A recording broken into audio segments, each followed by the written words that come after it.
Historia de Sumapaz. Es la número 20 del Distrito Capital de Bogotá. Está ubicada en la cordillera oriental sobre el macizo andino y hace parte del sistema de páramos del centro de Colombia. A su vez se constituye por 3 corregimientos: Betania, Nazaret y San Juan, un total de 28 veredas. Sin embargo, la diversidad y particularidad del Sumapaz no solo se conectan en su geografía, su capacidad hidrográfica y las especies vivas que lo habitan, sino además en su historia territorializada, memorias que identifican con conflictos sobre la distribución de las tierras, las luchas por los derechos de una vida digna para sus habitantes, la posibilidad de una paz duradera, la oportunidad de trabajar en condiciones adecuadas, la educación pertinente y de calidad, entre otras. Para conocer más sobre estos temas, nos acompaña el día de hoy Filiberto Vaquero López, líder campesino, habitante de la localidad de Sumapaz, con quien dialogaremos en este primer capítulo.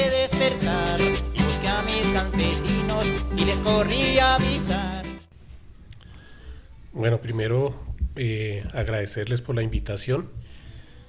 Mi nombre es Filiberto Vaquero López, habitante oriundo aquí de la localidad de Sumapaz. El Sumapaz, por lo que nos hemos podido averiguar, pues inicialmente estuvo habitado por comunidades indígenas. En la cuenca del río Blanco pues estuvieron los muiscas. En la cuenca del río Sumapaz estuvo habitado por las comunidades sutagaos.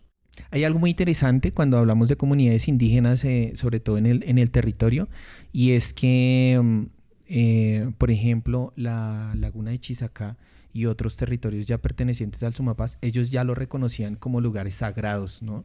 Efectivamente, entendemos que las comunidades indígenas eran comunidades que primero respetaban mucho los recursos naturales, aparte de respetarlos, los cuidaban bastante. Y sobre todo las lagunas, ellos como agradecimiento por el tema del agua y pues todos los beneficios, rendían culto a las lagunas. Efectivamente, la laguna de Chisacá, la laguna de Colorado, las diferentes lagunas que hay en el territorio, pues eran, diríamos que muy sagradas para ellos. ¿Cómo era la división de la tierra antiguamente en el Sumapaz? Bueno, posteriormente, seguramente a la llegada de los llamados conquistadores, que para nosotros más bien fue pues la invasión de los españoles o de los extranjeros, especialmente los españoles, pues mucho tiempo después en nuestro territorio o en los territorios de la región de Sumapaz, no solamente localidad, pues se conformaron grandes haciendas que eran reclamadas por propietarios que diríamos tenían el dominio de muchísimas extensiones de tierra. El caso de Pasca, el caso de Usme, toda la ruralidad de Usme, una gran hacienda en Venecia, Pandi, en Fusagasugá, pues, y desde luego aquí en la localidad de Sumapaz. Aquí en la localidad de Sumapaz pues la reclamaban como dueños los Pardos Roche, que eran colombianos, pero que pues ellos incluso vivían en el extranjero y tenían aquí pues los mayordomos o las personas que eran encargados de cuidar y de dirigir el trabajo y de rendirles cuentas también pues a los patronos. Lamentablemente, digo lamentable porque durante toda esa época de dominio de los grandes hacendados, los campesinos que habitaban y trabajaban la tierra eran sometidos pues a una explotación arbitraria, sometidos a vejámenes, a castigos.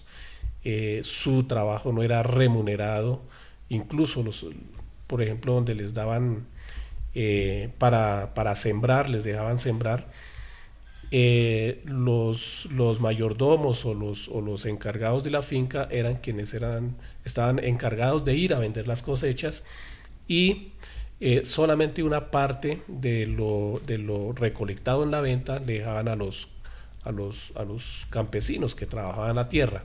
Además, los campesinos tenían que pagarles unos recursos diríamos, por dejarlos trabajar la tierra.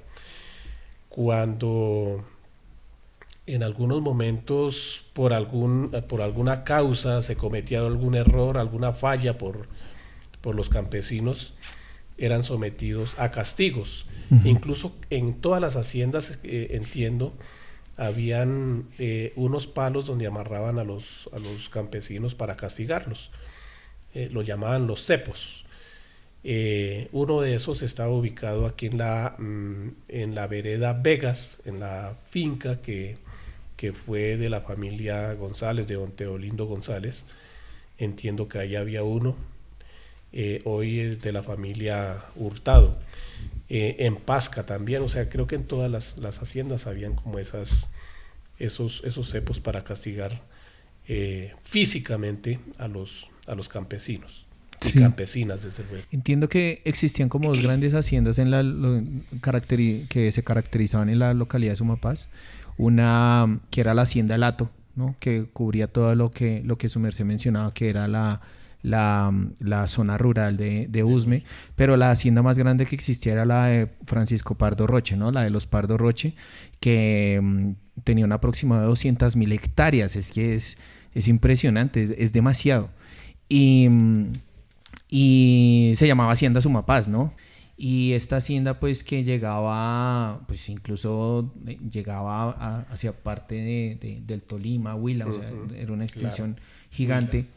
Genera después como unas pugnas, ¿no? ¿Por qué surgió el movimiento agrario en el Sumapaz? Pues muy importante esa pregunta. Es que pues resulta que los campesinos, por una parte, estaban cansados de la explotación tan terrible a que estaban siendo sometidos. Resulta que una campesina de nombre Eufrosina Molina, ella se enteró, entiendo que trabajaba en Pandi o algo así, y haciendo sus trabajos de limpieza en las oficinas de la alcaldía, se enteró de que las escrituras que tenían o las tierras más bien que reclamaban como dueños los Pardo Roche, era con escrituras falsas, y que pues la posesión era indudablemente ilegal.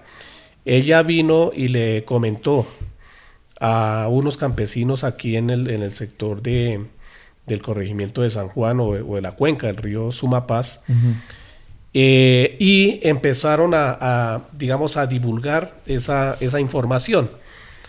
Y claro, eso pues diríamos que fue como que inspiró a los campesinos primero a expresar esa inconformidad, segundo, a buscar la forma de organizarse para reclamar esas tierras que ellos eran los que la trabajaban, pero quien las poseía y quien se rentaba de esas tierras pues eran los hacendados. Entonces empezaron esa lucha y contaron con la suerte de la llegada primero de la familia Varela, porque el papá de Juan de la Cruz, don Dionisio Varela, salió también desplazado de Ráquira, Boyacá, por temas de violencia. Él llega al Sumapaz y Juan de la Cruz, que era un joven, pues diríamos que muy, muy inquieto, escuchó de que en el Gran Caldas, que se denominaba antes los departamentos de Caldas, de Quindío, de Risaralda, se cultivaba café y que era muy, o sea, pagaban muy bien, que se hacía plata muy fácil. Sí. Él se ilusionó con irse a trabajar al Gran Caldas, pero en algún momento llegó a una reunión, entiendo que en Pandi, donde habían unos campesinos tratando de llenar como unas encuestas, un censo o algo así, y Él llegó de curiosa a esa reunión, se ofreció a ayudar a llenar pues los formatos que estaban llenando, porque él veía que bregaban mucho, que no sabían escribir y bregaban mucho, se demoraban mucho. Él había estudiado hasta segundo de primaria, pero escribía bien, le rendía y tenía pues buena letra. Entonces se ofreció a llenar los formatos. Quienes estaban ahí liderando pues de los campesinos esa reunión se percataron de eso y lo invitaron a una reunión que tenían los campesinos ya para, digamos, trabajando todo ese tema de la resistencia y de la lucha por la toma de la tierra. Él acudió a esa reunión y fue con quien llevó los apuntes, tomó digamos, lo del acta, creo que ayudó a redactar documentos para enviarle al gobierno sobre esa problemática de las tierras. Y pues un grupo de campesinos hicieron posteriormente un diálogo con él y lo persuadieron de que se quedara para que les ayudara en todos esos temas de la lucha pues, organizativa para reclamar la tierra.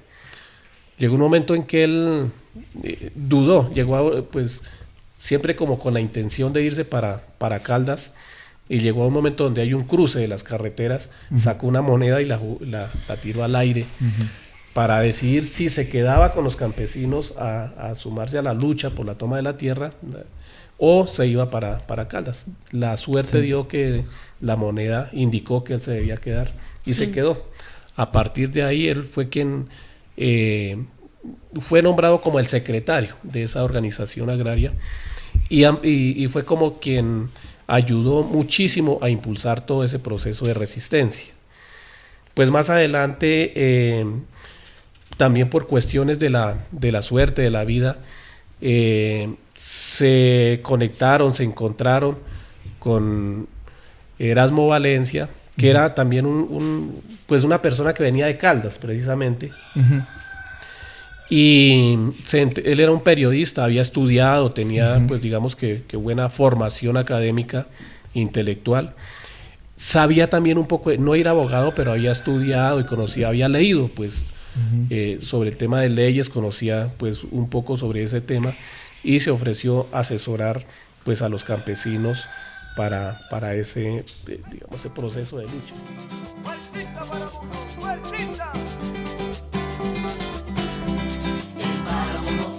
Se protege y se defiende, el páramo no se explota porque el agua ya se agota.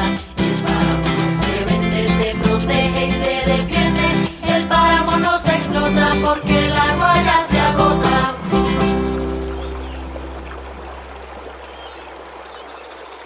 Programa Distrital de Estímulos para la Cultura 2023, Alcaldía Mayor de Bogotá.